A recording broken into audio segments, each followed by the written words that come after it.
Ever bought a drone that looked spectacular on a product page, only to discover it struggled to keep a steady shot, kept losing signal, or ran out of juice before you finished your set?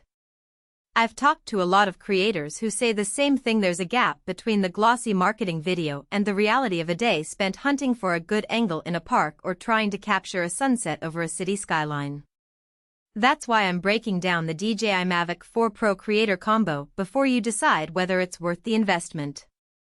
Link is in the description if you want to check the product details on Amazon. First off, let's talk about the camera system, because that's the heart of why anyone buys a drone in the first place. The Mavic 4 Pro packs a 100-megapixel Hasselblad sensor, which means you can pull massive resolution out of a single frame, great for aerial panoramas that you intend to crop or stitch later. What's more, the triple camera setup adds 2 telephoto lenses that give you optical zoom without the digital stretch you normally see on consumer drones. In practice, that translates to being able to stay farther away from a crowd or a wildlife subject and still get a tight composition, which is a real time saver when you're on location and can't afford to chase the drone around. Autofocus on the main Hasselblad sensor is another area where DJI tried to step up. The focus lock is fast enough that you can pull out of a hover and start moving toward a point of interest without worrying about a soft shot.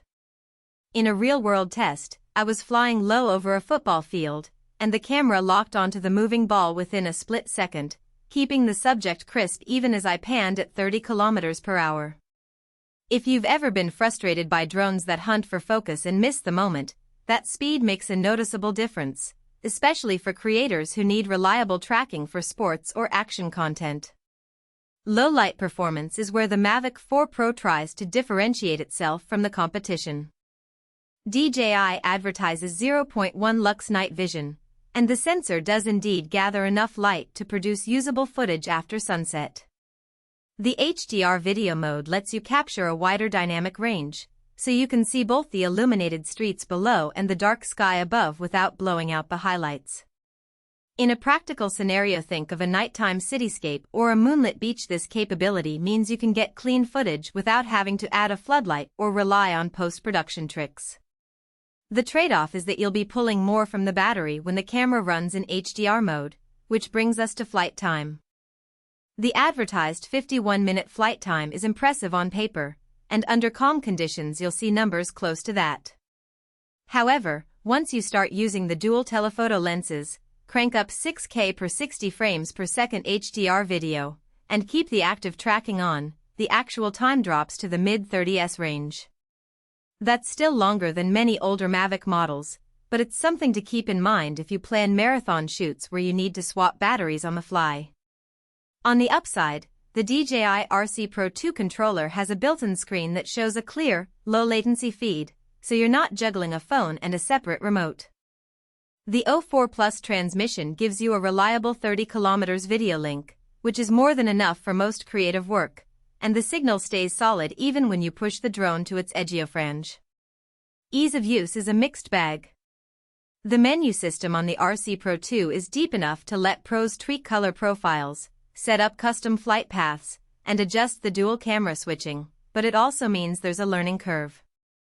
For someone who's used a basic drone with a few button presses, the extra layers can feel overwhelming at first.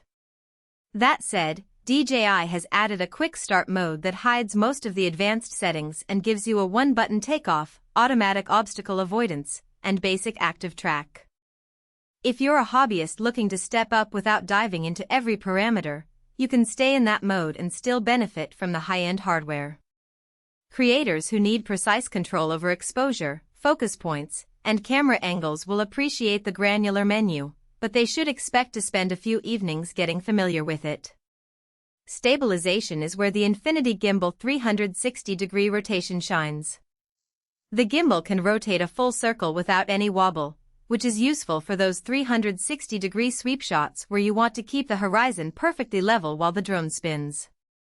In everyday use, say, filming a wedding venue or a real estate walkthrough, the gimbal keeps the footage buttery smooth, even when you're battling gusty wind.